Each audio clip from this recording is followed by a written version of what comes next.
Morgan, they gave me some more information about what exactly happened. The call came in right after 4:30 a.m. this morning, and one semi rolled over and another semi crashed into it. Trooper Ayers tells me there are some injuries, but they don't appear to be life-threatening. However, what this means for you, he says it's going to be at least 2 to 3 hours to get that semi truck turned upside right and to get at least one lane open. We are just receiving new information from police where they, at 1:30 a.m. this morning, they responded to a shots fired call. They later arrested a man by the name of Derek Irvine for attempted homicide and criminal endangerment at another location. So right now, as you can see, we have the yellow police tape out. There's multiple cop cars here, and police tell me that they're waiting for more sunlight so they can investigate the situation. You can see right here, here's the tow truck taking away that car. It was a single vehicle car accident. You can see it's really torn up. This crash involved 4 people, 2 died. The other 2 people have been treated by medical staff, but we don't know how they're doing or their status at this time. I'm at the corner of Broadway and Ryman Street just reopened as police continue their investigation of last night's shooting. It was recently featured on the hit show Yellowstone, and now people are coming here just to snap a selfie. During the first round of the program, funds were available for families who experienced hardship due to the pandemic, supporting families up to 15 months. Now, with this expansion, funds are available for families who experienced hardship during the pandemic, supporting families up to now 18 months. Whether it's just stopping for gas or to get a Huckleberry milkshake, the St. Regis Travel Center is expecting thousands of visitors over the long weekend.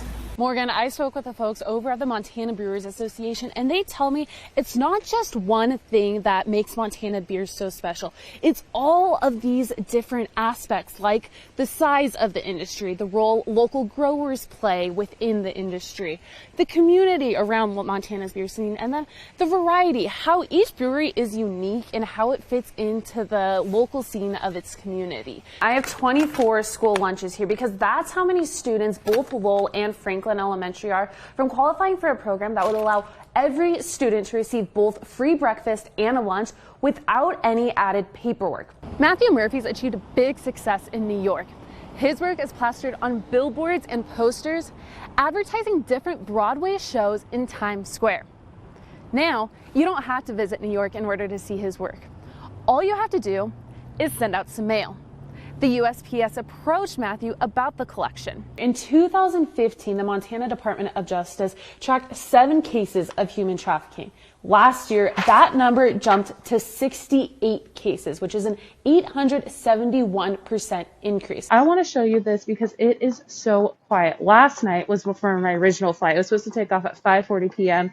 And when I was at the airport, there was a line all down this hall and then all the way to security for people waiting in the line for customer service to get rebooked after flight cancellations.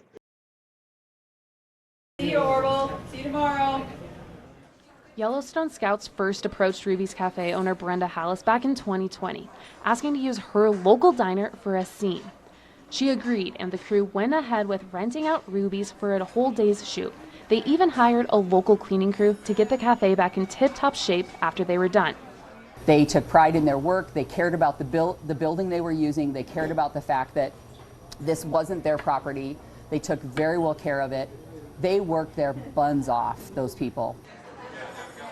Then it was back to business as usual, until the episode aired back in December. Since then, people are coming in to live out their Yellowstone fantasies. It's funny to me because people have just become starstruck. It's kind of cool that Ruby's is a star in Yellowstone. I mean, I realize obviously it's not as big as the name people, but Ruby's Cafe definitely won a little bit of a star profile in this whole Yellowstone saga. In a cafe that's filled with regulars, the new attention is a bit funny. James Jacobson is one of those regulars, and he comes in about 4 times a week. It's kind of like a match made in heaven, you know? I'm a coffee guy and a breakfast guy, so here I am. At this point, the selfie pop-ins are noticeable, but not a huge disruption. James explains the ones that lose out the most here are the picture takers. Yeah, if you don't stop and eat, then you really only have half the story.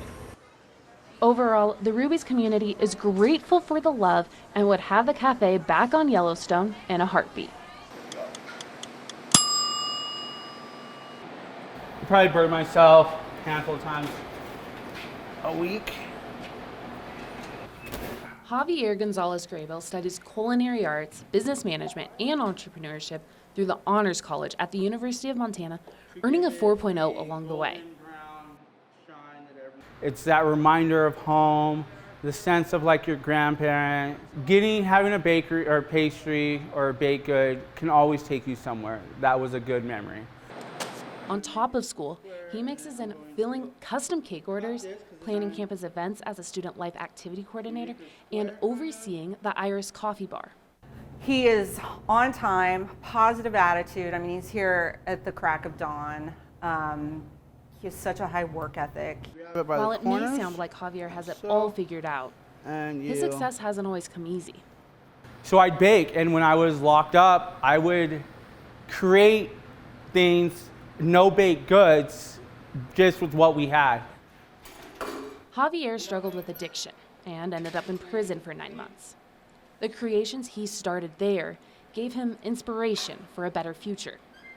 Now he's on his way to proving to his probation officer, his family, and himself that he can be somebody again. It takes a lot for the world to see you other than a criminal record and a felon and an addict and alcoholic. Like, people don't see past that. The world doesn't believe that people like me can do anything with their life. You know, they see you as one type of person, and that's your label for the rest of your life. He's working to get rid of that label and set an example for his peers.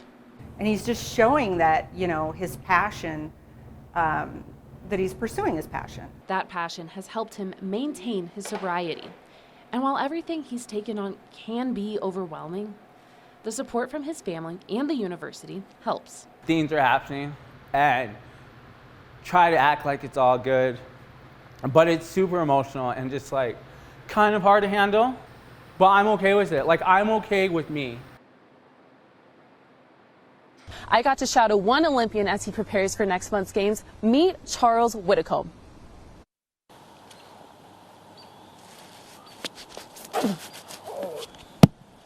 Three times a week, Charles Whitcomb heads to his backyard to practice discus and shot put, where he's made his own throwing circle in landing zone. He's outside for 2 hours, putting in between 60 and 100 throws each session, keeping count with rocks. He says it's hard for him to just get out and exercise on his own. I need something that's going to give me a little energy, motivate me to do it, and the Senior Olympics really does help that way. At 74 years young, Charles is a seasoned veteran. This year will be his 24th Senior Olympics. His high school track coach from Great Falls recruited him right when he turned 50. And he was in the Senior Olympics himself, and he was looking for somebody to practice with. And so I agreed to go out and practice with him, and then everything just happened after that. Starting out, Charles says he used to be really competitive, but he's not so much anymore. It's just more, if I can not embarrass myself, then I feel good. Beyond the competition itself, he says his favorite part is meeting all the other athletes from across the state. The Senior Olympics are on his mind all year long. I just want to put this in perspective for you all. If I take out my phone and open up a travel app, I sent a screen recording to give you all a better look. If I try to find a hotel room for tomorrow, so August 13th, there is nothing available. No rooms. It tells me to change my search, and best of luck. So how hard is it to get a hotel room here in Missoula? Well, let's hear from some visitors themselves. It was actually pretty hard. So we booked this trip probably a month or two ago, and it was very hard. Pretty hard, yeah. There wasn't a lot of availability at the price I was looking to pay. In the last 2 weeks of July, Missoula hotel occupancy rates were at 89 and 86%.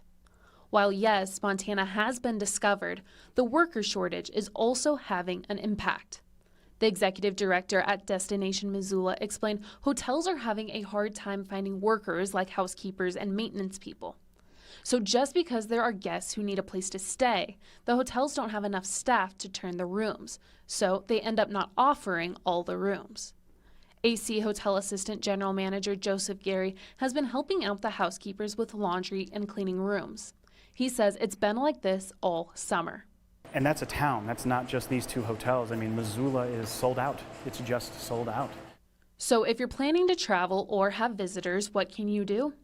One family shared some advice. We started early, looking early, and this has just been a favorite for the past few years, so I immediately called and booked.